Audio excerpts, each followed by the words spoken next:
continuing on, so after this cipher, Drake is still going on to like talk about Kendrick in interviews, like and just like makes subliminal comments towards him. He like makes a comment specifically in an interview and it says, Jordan doesn't have to play pickup to prove he can play ball. And these interviewers are asking him like, are you worried about your position, or like, do you are you worried about Kendrick, or like how do you feel about it basically. And so he's like comparing himself to Michael Jordan, like all the stuff. He drops this song called Shit in 2013. I did not include it in this, but there's a bunch of like disses towards Kendrick. And then in 2015, he has a surprise drop. If you're reading this, it's too late. And he specifically drops February 13th, 2015. And the dates are important because it's like Kendrick and him kind of go back and forth with like messing with each other. So the on if you're reading this, it's too late. There's a song you used to, and Drake has like some disses towards Kendrick. So he says, "Yeah, when you get to where I'm at, you got not yeah." He says, "Yeah, when you get to where I'm at, you gotta remind him where the f you at. Every time they talking is behind your back." So this is like pretty obvious. Kendrick kind of like supposedly to Drake randomly called him out on Control. And then he says, gotta learn to line them up and then attack. They gonna say your name on them airwaves, then gonna hit you up right after like it's only rap.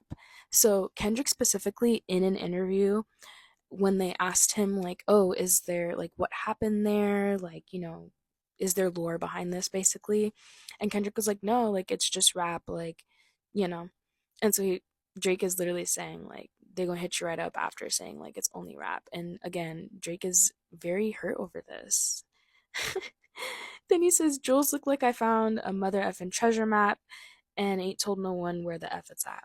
And I just think it's really interesting that Drake is always referencing Jules, and Jules are referenced around Drake because we know now that like Drake bought Pharrell's necklaces, I think it was, and then obviously the Tupac ring.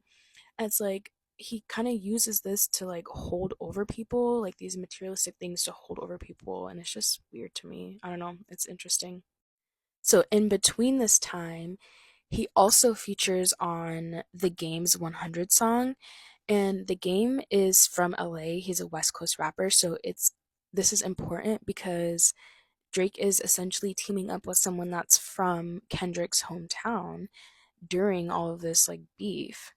So, I didn't break down the game's verse, but I do want to break down the video, so it'll obviously get into that. I only did Drake's, so he says, "Thank me later, thanks for nothing, thanks for bluffing." So, "Thank Me Later" was Drake's first album, his freshman album, and also I think he's here trying to tell Kendrick like you should thank me because Drake always says that he's the one that brought Kendrick into the industry and he's the one that kind of got him where he's at basically. If it wasn't for him, he wouldn't be there. Thank you so much for wearing your true colors to every single effing function. Had ends tell me to my face how we were family and how they loved me while they were skimming off the budget. Now when I see them, they're the ones that's acting funny. So this is a reference towards Birdman and Cash Money Records. Lil Wayne ended up suing Cash Money Records because they weren't paying Lil Wayne for Young Money Records. And so he's just saying, like, y'all were taking our profits. People be reaching out to me and I'm on some straight unresponsive ish. I would have so many friends if I didn't have money, respect, and accomplishments. I think it's interesting, like, again, we keep hearing Drake reference like money, respect, accomplishments, materialistic things over like morals, like love, and Kendrick references like religion a lot, which you don't have to do that, but it's just interesting. I would have so many friends if I held back the truth and I just gave out compliments. I would have to, or I would have all of your fans if I didn't go pop and I stayed on some conscious ish. So it's really interesting, Drake, that you said I stayed on some because when were you ever on conscious ish? Like, Drake was never a conscious rapper. He's always been kind of like pop or like more pop whereas Kendrick is a conscious rapper. But basically, Drake is saying, like, I would still have your fans even if I did go conscious or stayed, in his words, on conscious. I would have so many more friends if I lost my success and my confidence. I'm in the club every time that they play the competition, if they even play the competition, and I seen the response they get. So he's just saying, like, even when I'm in a club and they play your stuff, nobody wants to dance, nobody's getting up, and so it doesn't really hurt me, which is, I wonder if it's the same now, Drake. um yeah, nobody's even hearing it. On top of the pyramid, might go to Jamaica, disappear again. My circle got so small that it's a period, saying to myself. So Drake went to Jamaica a lot to record, for Thank Me Later. And then he also has a lot of like Jamaican inspired work on, More Life. And he collaborates with some Jamaican artists as well. And he did a lot of like tours in Jamaica. So we know that Drake be in Jamaica and, doing his colonizer ish. So that's like the breakdown of his verse. But like I said, I want to get into this video because there's a lot of references that I think are going to come up later. Well, that do come up later in Kendrick's work and his visuals. I recorded the video part last night before I went to sleep, and they muted the video, so I had to private it because it just was awkward. So I'm gonna have to try to maybe do it like the way that I did the cipher and see, and maybe just not the full video.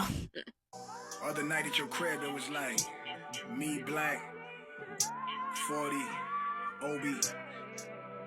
We just sitting there talking. So did you guys see that? You can see like the top of the court building that we've seen before. And then the game is also kind of showcasing like LA restaurants, like local restaurants, which we also see again. Sitting there talking me to come and wet you up, cause you are out of town nigga like Biggie. Heard about the shit with Diddy, so I came through to vest you up. And I got a vest for 40, a vest for Hush, a vest for every nigga with an owl on his chest. And what? I got LA unified, you better off. So remember I was saying that the game had mentioned vesting up Drake. So he's saying like someone called him up and asked them to take Drake and like OVO under his wing and basically like side with him, I'm guessing, and like protect him to bring him to LA, I'm guessing. Allegedly. um and it's just like, I don't know, because he's saying I have a vest for Drake, I have a vest for 40, which is Drake's producer, and any a guy with an owl on his chest, which is OVO's like mascot or whatever. So like now knowing what we know, it's just crazy that the game is like writing so hard for Drake in this. And now I understand why allegedly Kendrick didn't invite the game to the pop-up show. Beef like, we can pass these motherfucking straps like a physical. This my city, nigga, everybody know it.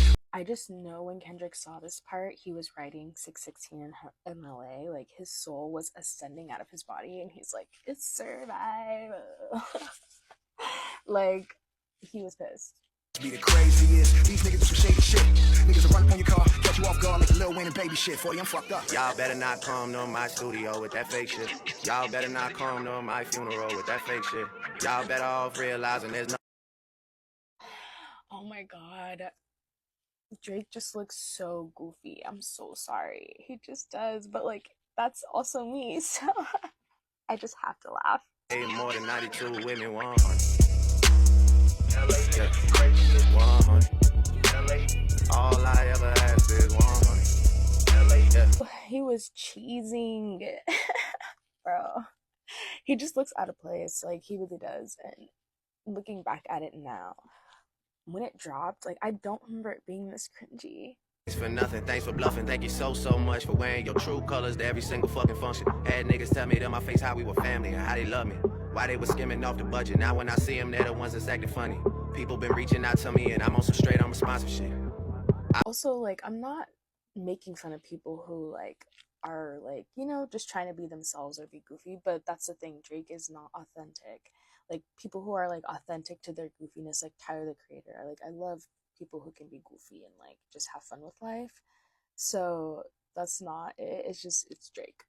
Friends if I held back the truth and I just gave out compliments. I would have all of your fans if I didn't go popping, I stayed on some conscious shit. I would have so many more friends if I lost my success and my confidence.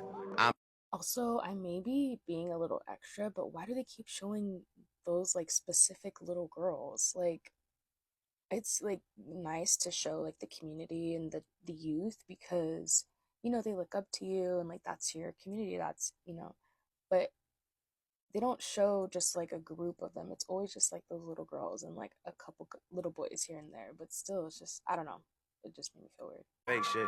Y'all better off realizing there's nothing that y'all can do with me. All I ever ask is keep it 8 more than 92 with me. One.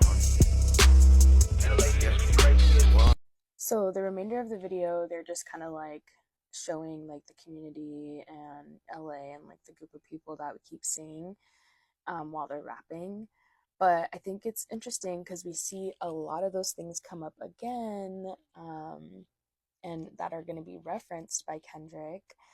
And then I just like, I don't know, it's just crazy going back to see and watch now that we know what we know and seeing like, oh, it was right there in our faces. Okay, so I'm probably gonna end there because I do have to work and deal with this mess of my hair.